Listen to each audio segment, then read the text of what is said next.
Hello, everybody. It's 10 o'clock. I'm really pleased to welcome you to our SIP and WebRTC webinar. It is the first time that we are presenting our SIP services in the webinar. Thank you for taking time and joining us today. Our webinar today will last 45 minutes with some time at the end for questions. But please feel free to write your question in the chat. Our experts are also online and can answer them during the live webinar. You will also get a chance to win a Ferncast t-shirt with our traditional quiz, so stay tuned and stay with us. And last information, we will be sending out the on-demand recording to all the participants afterwards. So again, welcome, and let me introduce now the speakers of the day. Thomas Schlien, software engineer at Ferncast. Tobias Dornbusch, product expert at Ferncast. And today we are really pleased to welcome a special guest, Martin Lonicer, lead engineer at EBU Radio News event. Thanks, Martin, for joining us today. Let's have a look to the agenda of this webinar. First, Detlef Wiese, CEO of Ferncast, will give you a short overview of Ferncast history and application. Then Martin Lonicer will present the EBU SIP use case. Afterwards, Thomas Schlien will show you the SIP management and the Active Phonebook in the Ferncast SIP servers. And finally, Tobias Dornbusch will present our SIP and WebRTC in Extreme and our audio codec servers. And as I already mentioned, there will be some time at the end for some questions. We will be there until 11 o'clock, and you can to ask your questions. I'm going now to leave the floor to Detlef Wiese, our Ferncast CEO. Detlef is going to give you a brief overview of Ferncast history and our product offer. Yeah, thank you, Virginie, for this nice introduction, and a very warm welcome from the southern part of Germany to everybody here. I'm very glad and happy to see so many people from various countries. I realize that we see people from Australia, New Zealand area, South Africa, lots from Europe. So it's a very nice participation here. So thank you for coming. From my side, it will be really in brief, so that we can really focus on the main topic for SIP WebRTC.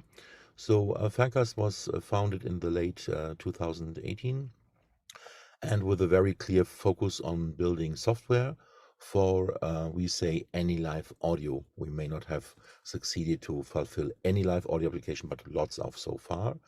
And started with Deutschlandradio, streaming and podcasting, and were able to grow, first with a footprint in Germany, but then also internationally. We are an agile, dynamic, young company, less than 10 people, and are very much customer driven, and have a continuous development to serve the market. On the next one, we just see a bit data, Ferncast in brief. So see with Tobias and me some former Maya people. You see with Thomas and others, IKS PhDs and master people with lots of background in signal processing. And yeah, made a calculation that we have invested really more than, although we are young, but 13 person years really development in the software, which is for lots of application. I have another slide about this. Let me show a bit the philosophy, what we had in mind when we started the software. Extreme we consider really as a matrix, and so a matrix really with the possibility that almost any input can go to any output in a very reliable 24/7 way. And that actually is what people who participate today, who are already our customers, I see some, and I see of course also lots which are not yet. That's the message. So everything which is mentioned, typically in terms of protocols, in terms of input-output formats, in terms of encoding, signal processing, metadata, and so on can be used in a mixed way in a chain and can be combined extremely flexible. That brings me to my last slide for today. That's the applications. So we are very happy that although we are pretty young, we have covered already quite a range of applications. So starting from online radio streaming, we have really some customers who do quite big installations with lots of hundreds of different encoded signals. Podcast creation, well, transcoding, you can of course believe if when you have seen the matrix, but also things like DVB multiplexing or DAB to MPEG-TS, so DAB reception and turning it into a stream. Also very reliable protocols for STL, studio to transmitter.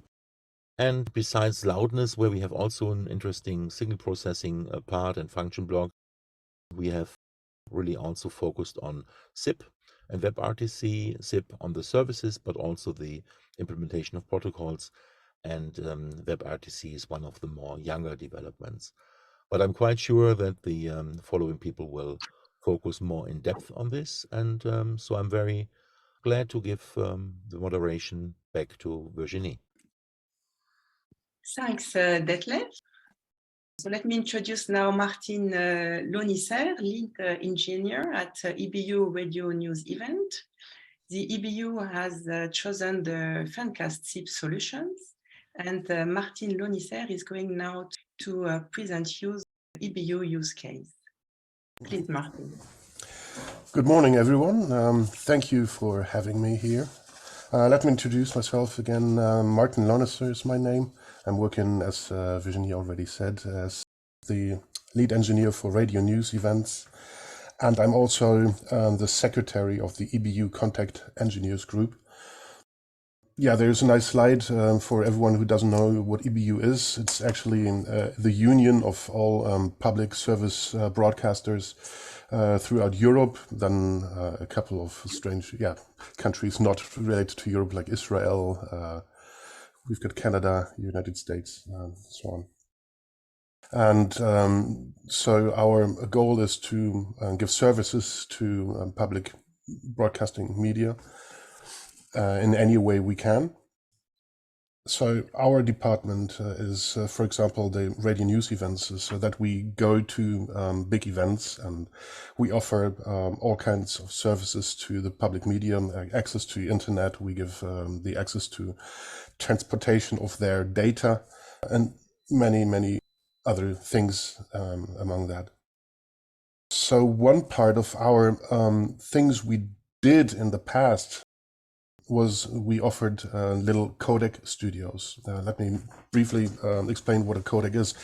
It's a device, if that's connected through a sort of connection to another of these boxes, with which you can transport audio with broadcast quality, which is then for radio guys a very nice thing to have, that you are in one city and you talk into your microphone and you sound as if you're in the recording studio of your broadcaster.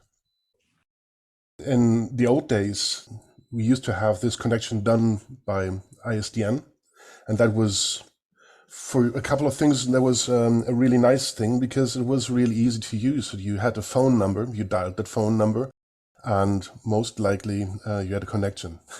But most likely is, there we come to the difficult sides of ISDN. There were many different brands of codecs on the market, and not every brand would like to talk to another brand, and it was always a big hassle to find out the right settings to get these machines to talk to each other. Then there's, if one of you, one is sitting in the United States, you have to have special settings you don't need to put in if you're in Europe. And then for house wiring, when the cables of ISDN were too long, you had such a big loss of quality as so working with ISDN in brief was really asking for trouble. At a certain point, ISDN died, so all telecom companies in Europe said we don't provide this service anymore, and well, we had to look for other ways. So it was the birth of this IP connection. And connection via SIP servers or RTP, well, it's always got to do with an internal IT infrastructure for broadcasters. And you can imagine that the IT infrastructure needs really to be secured. You don't want to have anyone jumping around in your IT infrastructure. So making connections from one broadcaster to another broadcaster became much more difficult because, well, you needed to get access, you need to be whitelisted, your IP needed maybe to be whitelisted. Again, a difficult situation. And for us, for my department, for news events, it became quite difficult to offer the service of just placing one codec on a table and letting journalists connect to their broadcasters, because connecting to all the various broadcasters became so complicated.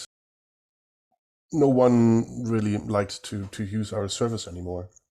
So it was quite clear after a short time that we need an EBU-wide solution for a couple of reasons. We want to have interconnectivity between our members, so that maybe Radio France can talk to Deutschlandfunk, or BBC can communicate with Danish radio. So that if you are a broadcaster of one country and you have a guest who's living in another country, that you can ask your guest to show up, for example, at the public broadcaster of the country he's living in, and you can make an easy connection, and well, you can have your guest live on air in your show. Also, to facilitate our business model to offer services for public media radio journalists, to put a codec down at an event so they can talk to their studio, and you understand it. So the SIP server project that was initiated by my predecessor of Secretary of the EBU Contact Engineers, Alain Attero, and he made a list of a couple of requirements. You can see these requirements there on the slide. I can say in brief that we needed to have a reliable and a secure and an affordable and an easy to use solution.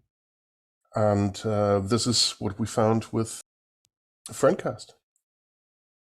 Right now we have 106 logins provided to our members. I have 10 optional and temporary event logins. That means if there is a big event and a broadcaster wants to offer to the rest of European broadcasters equipped codec studios, he can. We will provide these logins and all of this for free. After the event, I erase the logins, and these are then free for the next big event. So we have 44 broadcasters in total, plus the Metropolitan Opera in New York. And we have 35 countries participating in this SIP server. So we've got this nice event example down there. During the Cannes Film Festivals, EBU members needed reliable communication from the venue to the main studios. That was actually the first time we provided these event logins, and it turned out to be a very good solution for everyone. So use cases. There are many different ways now the SIP server gets used. So one thing, as mentioned, that we offer an equipped codec studio on events. Then it is very important for the interconnectivity between our member broadcasters across all borders, and then it gets as well used as a backup solution for a system we have, which is a radio over IP, which you can imagine like in older days a transmission of, for example, music over satellites. So one broadcaster is sending a whole concert and is pushing that onto a satellite, and so everybody who's interested can grab the concert from there and put it into their live program. Satellites got a bit too expensive now, so we found a solution to do this over the internet. And this is what we call radio over IP. It's partially an SRT connection and partially our Flex system. But as a backup solution, that we can be sure that this program gets sent to the right place from where it gets spread and to the radio over IP. Many of these broadcasters use as well the SIP connection. As I said, with a SIP solution from Ferncast, you have really broadcast quality audio that you can transport wherever you want. And what we definitely like about the server is not only that it's completely reliable, we haven't had one failure so far, but as well that it's extremely affordable. So the price is very cool. And as the money we are spending is public money, we have to be extremely cautious about where we put this money. So Ferncast was absolutely our first choice. What I like as well about Ferncast is the short ways that if we have a special demand for something, this is just a phone call away, and we can have a direct answer. Is this possible? Is it not possible? But usually our demands and wishes are done in no time.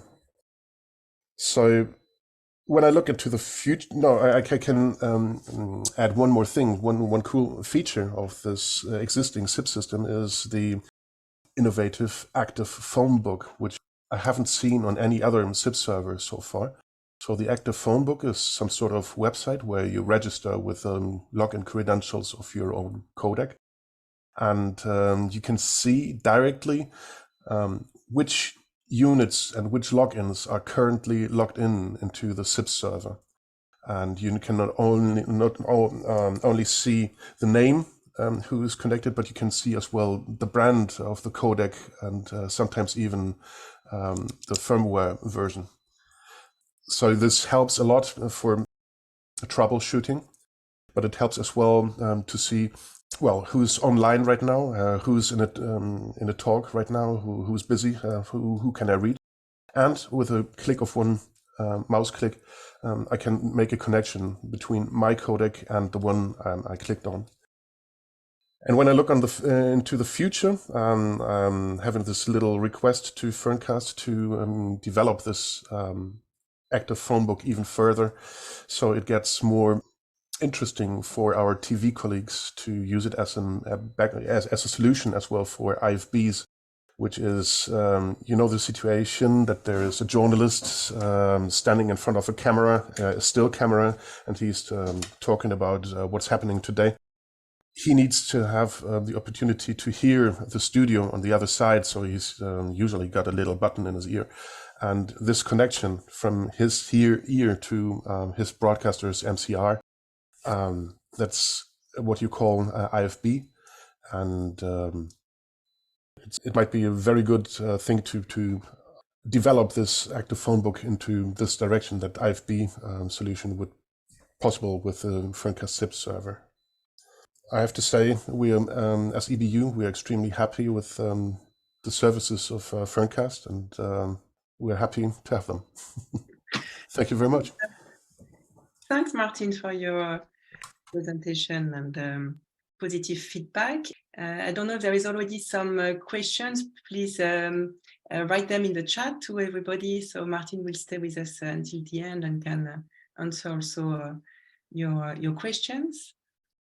Thomas Schlien will show you in a moment also this Active Phonebook that Martin just mentioned. But just before that, it's time for our traditional quiz. You have a chance to win a Ferncast t-shirt. So here's a question today. When was the tin can telephone invented? So when we say tin can telephone, we mean the with your basic device, like the oldest phone. So please put your answer, your tentative answers in the chat, and the first one and the right one will win a Ferncast t-shirt. So I'm going now to leave the floor to Thomas Schlien, who is going to show you the SIP management and the Active Phonebook in the Ferncast SIP server. Thomas. Yeah, so good morning. Thank you, Virginie, for the kind introduction. So I'm Thomas Schlien, and I'm a software developer at Ferncast and made most of the stuff you will see in a moment.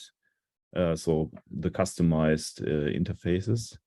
So let me start with a small introduction to the ZIP server. I'm hoping that everybody can see my screen now. So we'll log into the server. So as you can see, it's based on Zipwise, which is actually a full-featured zip server with services. And then we can see the interface here.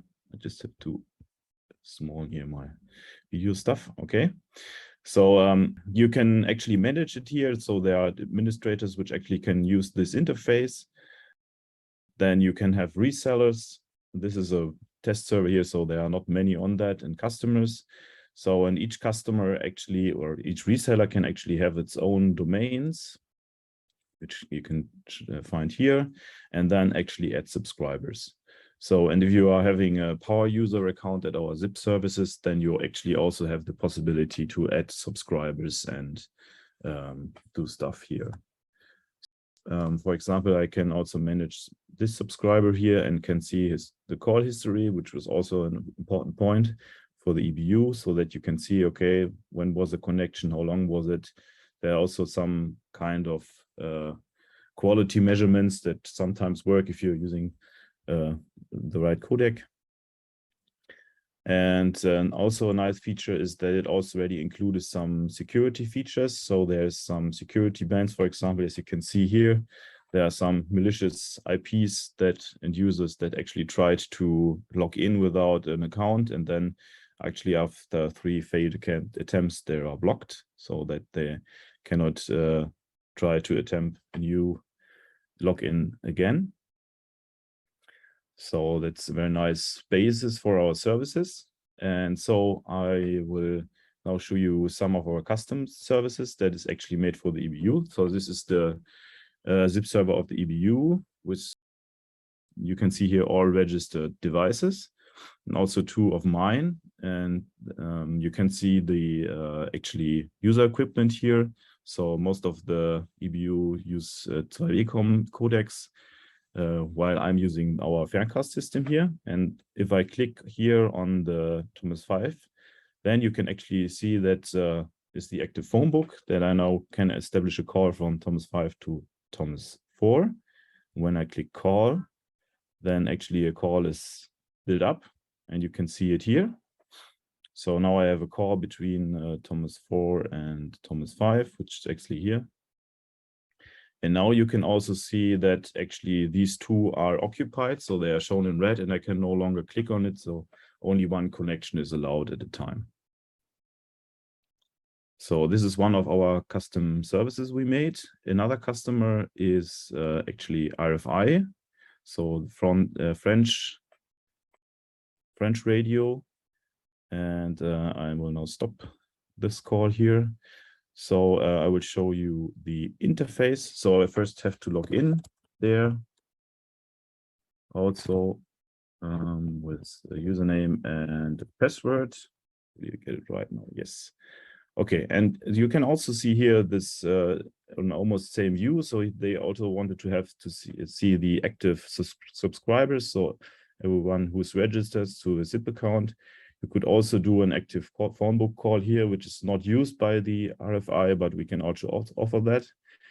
And now I want to try to actually call someone. And one nice feature is that we actually made an an allow list and block list feature for them, which they can manage through the web interface. So if I try to call Thomas Zip 31 from this SIP account here, you will see that it actually says blocked by callee. So actually I'm blocked, so I'm not on the whitelist at the moment. So I'm switching back to the interface, and you can see here that actually only zip3.ferncast.de users are on the whitelist at the moment. And I can go to the call overview and see, okay, Thomas2 at zip-ferncast.de tried to call this user, and now it's actually blocked. But now I can click here on this and say that I want to add the user to the allow list. I do that, and then I have to submit the changes so that it's not that they are submitted to the server. And now I actually can go here and try to call again. And then you see the call is built up again, so to this server here. So, and when I go back now, I can see this active call here. So it's also shown in the interface so that they can see who is calling who. And also in the active subscriber view, there's also this red color to say, okay, it's blocked at the moment. And if I look at the allow list now, the user is added, and so it's allowed to make calls to other ones. So these are the main parts of our custom interfaces. And if you like that, you can also have it. So, and we are a very small company and always listens to our customers. So actually all this is based on stuff that actually was wanted by our customers, and so we developed this especially for them. I give back to Virginie. Thank you. Yeah, thanks.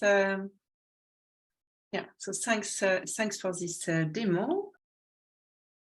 Tobias Dornbusch is going now to show you our audio codec servers for SIP and WebRTC use cases. Hello, I'm Tobias. As you've seen earlier, I'm the product expert, so I'm usually the first contact person for most inquiries of all kinds. And yes, first we're going to look at some of our new products and how they could fit into a SIP or WebRTC workflow, and then we're going to take a closer look at the UI that Thomas showed a little bit, the actual aixtream UI, and how the SIP workflow is set up in that case. So yes, we, since the middle of this year, also offer our aixtream solution. That is our main software for streaming, encoding, recording, etc. Also as a complete solution with hardware. And what you're seeing right now is the different models that we have, obviously for different or in different form factors for different applications, from the very small mini, which is in fact literally a mini PC form factor, all the way up to the redundant or silent, which are 2 height units. So the silent and slim silent, as the name implies, are in fact fully silent because they're passively cooled via heat pipes. And the slim redundant and redundant respectively have a redundant power supply, hence the name. And slim simply means 1 height unit instead of, or rack unit instead of 2. And yes, of course, for classic reporter use cases, the Mini would, for example, be a very good option for a contribution, etc. Very portable. We see here an example how it could be combined with a Focusrite USB audio interface to, for instance, connect microphones.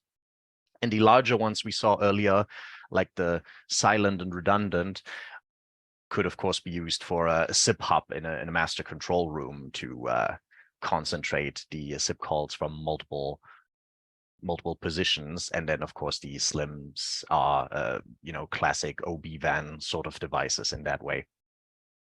But yeah, we're going to take a slightly closer look at the Mini here. We actually, as you can see here on the right, we even have this sort of let's say a sort of scaffolding, so you can combine the Mini with an audio interface and carry it together, as you can see there. And yes, this is a very compact way, of course, to get up to 10 SIP or WebRTC calls going, which should cover most sort of reporting, contribution, etc. situations, especially if you just need one or two. It's a very affordable option. As you've seen, the Mini does not have any inherent audio interfaces. So the larger ones like the Slim and so on do have PCI Express slots where, you know, a classic audio interface card could be inserted. For the Mini, as I've already implied, you usually would use either AA67 or a audio interface that you connect via USB, like the Focusrite that we see here. And yeah, of course, that also makes it a good choice for OB vans as well, or any fair where you need to be somewhat portable. Important to note here as well is that we now offer a Wi-Fi access to these devices as well. And in fact, they can come with a QR code that you can simply scan to connect to this.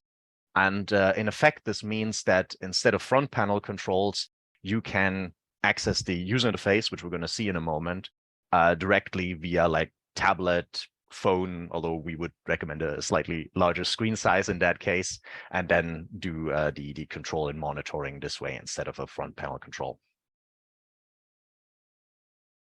And yeah, specifically for the reporter use case that I've been going on about here, it's maybe also worth noting that you can just use conventional USB headset microphones and so on that you connect to the Mini. And so in that case, you wouldn't even need like a Focusrite or whatever. So this would also be an option if you want to have an ultra compact sort of reporter device to carry around with. And we see also an example of how that user interface might look like. In fact, here we see a bit more, but in a moment, I'm going to show this on the living object, basically. But as you can see here, the phone book and so on, which I'm going to show a little bit more closely here in a moment.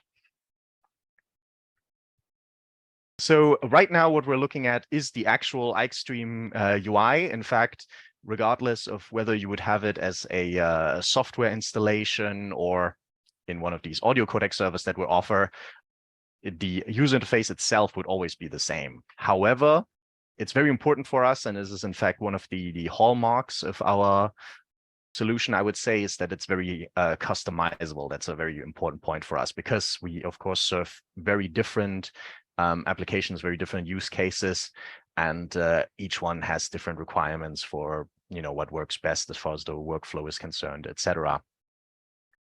So for those of you unfamiliar with aixtream, which I believe is still a few people here looking at the participant list, I'm going to give a very short introduction of it itself, and then we're going to take a closer look at SIP specifically.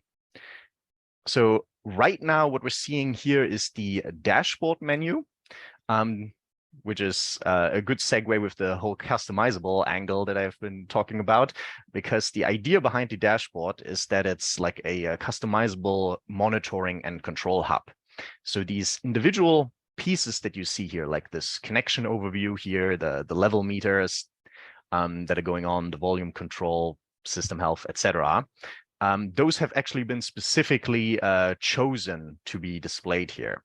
So we have a row of things that we call widgets, which are these individual pieces of monitoring or control options, let's say, that you can put together however you like, however is necessary. And here we see an example of how it would look like when you're setting up a new dashboard.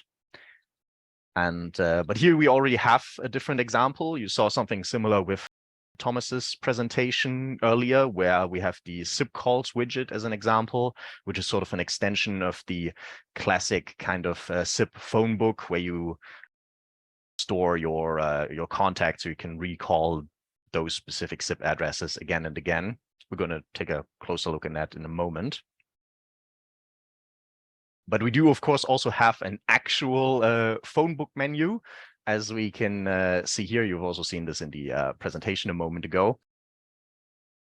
I think most of you who are familiar with like SIP calls and so on are probably also familiar with this concept. It's simply where you can well, as I said, store contacts, so you can call them again and again. And this is also where you can do like the audio configuration for those specific contacts, so that you always use the same channels for input and output when a specific contact calls you, or you call that contact if you want to, or other more specific configurations via the pipe selection down here. Which is a good segue to pipes, which you should also be familiar with, or be made familiar with in this case. So pipes is actually how we do connection configuration. The idea behind it is that the entire connection, the entire audio process, let's say, from the input to the output is displayed as this row of elements. That's these sort of balls, these circles that we have here. So with this example pipe that I have here, there would be a URL input. In this case, this would mean there's not a regular audio interface or anything like that. We're just using a stream that's already on the internet as an input in this case. Sure, we want to be able to adjust the volume. We want the level measured. We want new metadata to be inserted in this example. And we want it encoded as opus, and in this case, recorded actually, maybe for archival, for example. So maybe this is like a restream that we are archiving as just one example. And with this, in the same way, any kind of call or connection that you set up works the same way. So if we take a very quick look here at the breadth of options for sources, that's of course your inputs. Audio processing is everything else that you can do with a connection. Encoders, of course, the codec algorithms, and then syncs is the outputs or the destinations and so on.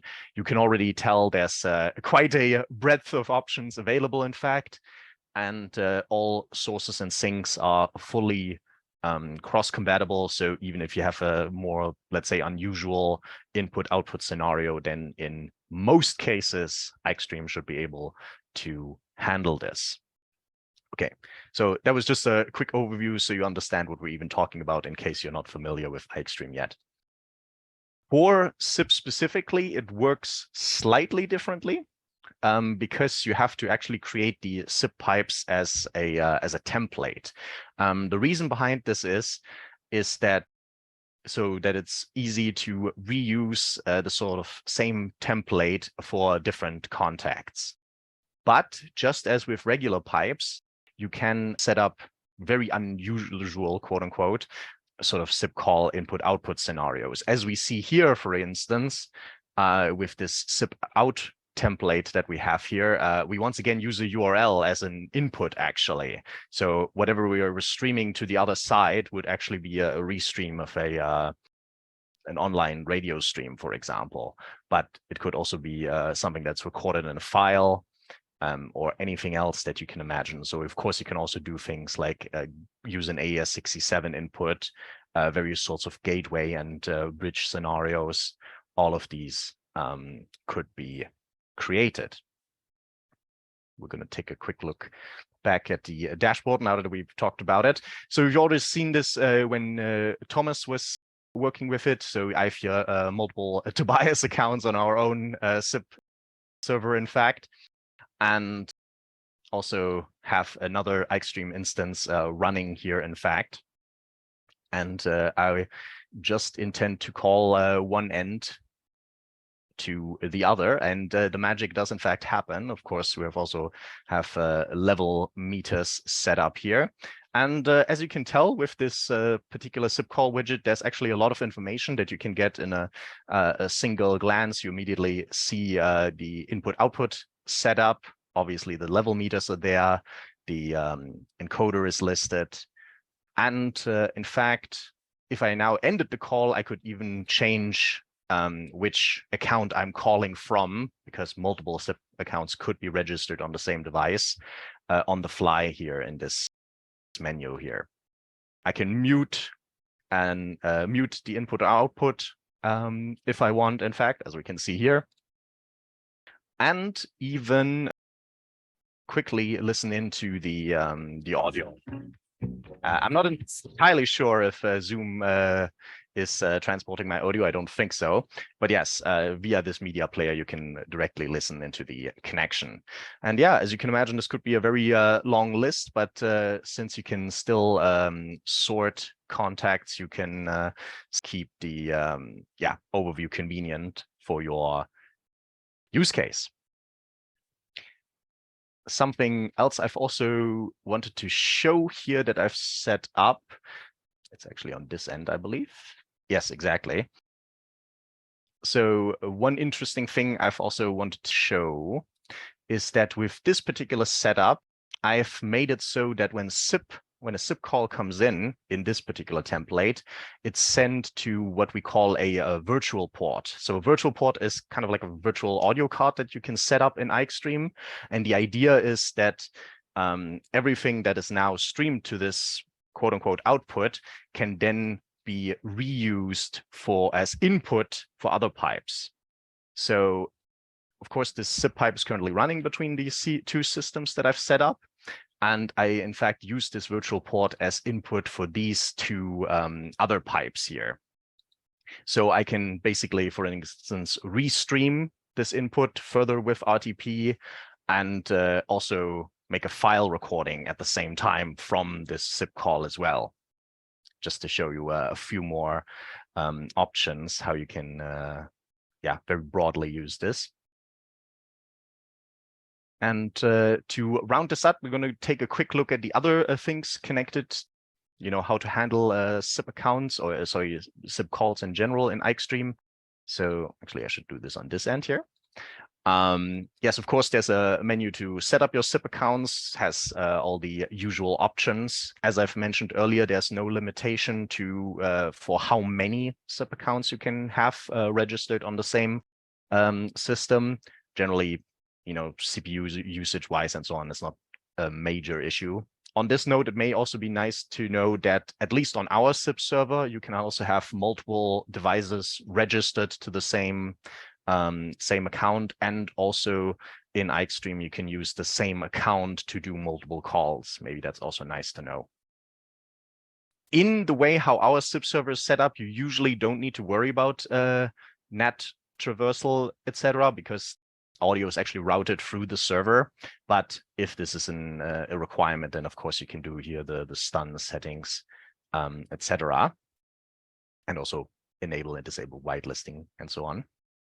And last but not least, I would like to talk about call profiles here very quickly.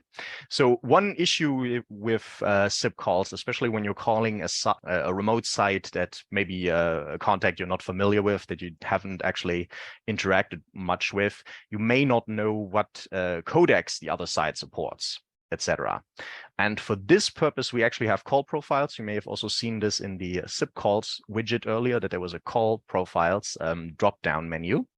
And the idea behind this is you can create this sort of profile or just use the default. And in this profile, you define a priority list of codecs. So with this default here, for example, since Fraunhofer AAC in this example is at the top, if I call someone with the default call profile, I first offer them AAC, Fraunhofer AAC. If they don't accept AAC, then I would suggest, or the system would suggest, Opus at 64 kbits. If they also reject that, then I offer MP3, etc. And it goes down the entire list. In the case of the default profile, that's why it's the default profile, every codec that you have on the system is actually listed. So hopefully some call will happen sooner or later. But of course, you can also do much more limited lists. For example, in this case with the webinar call profile, I said, okay, it has to be Opus at 128, either that or nothing. So in this case, if the other side would reject Opus because they're not supporting it, for example, then the call just wouldn't happen. But however you need it, you can define this here. And it's all to make call establishment as simple and straightforward as possible.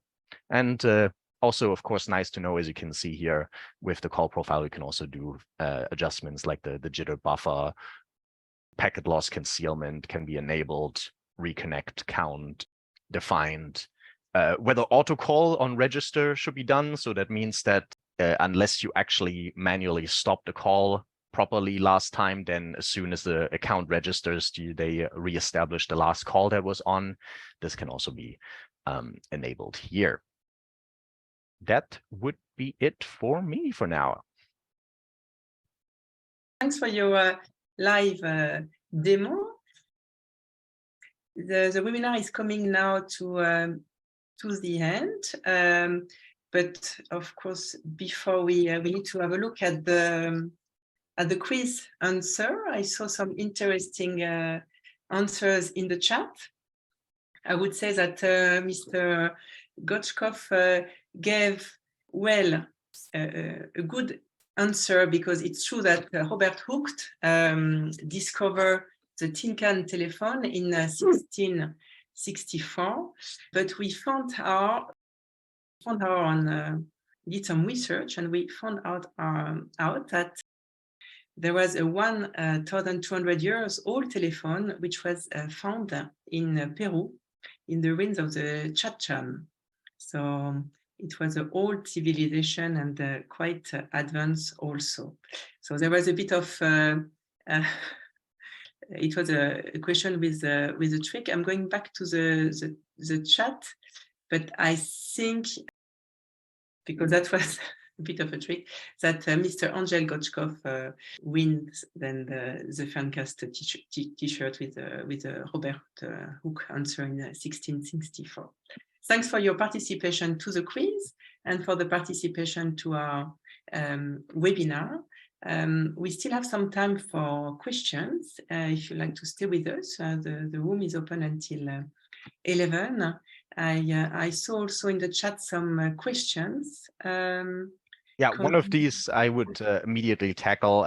Richard Korb, of course, rightfully asked about WebRTC, which I sort of glossed over because we were running low on time.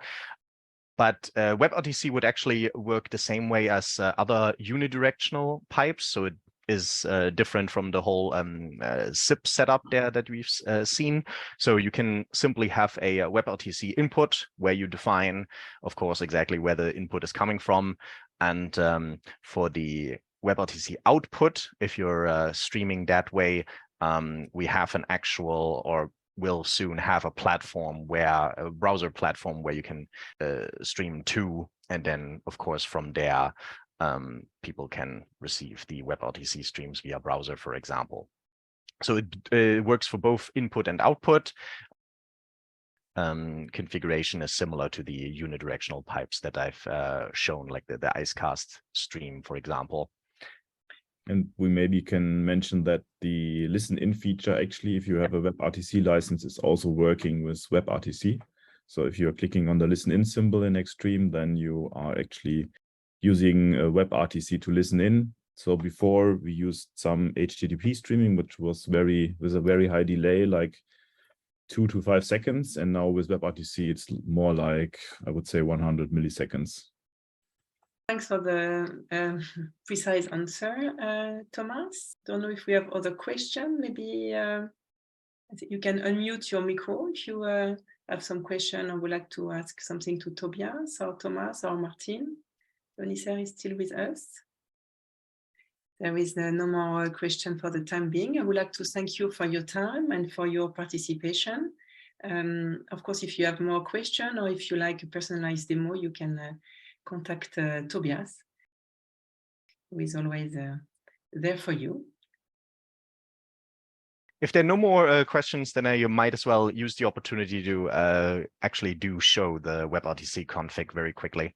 So I do, in fact, have these 2 example pipes that you may have seen earlier. And for the input, as you can see here, you define exactly the method of how the WebRTC stream is received.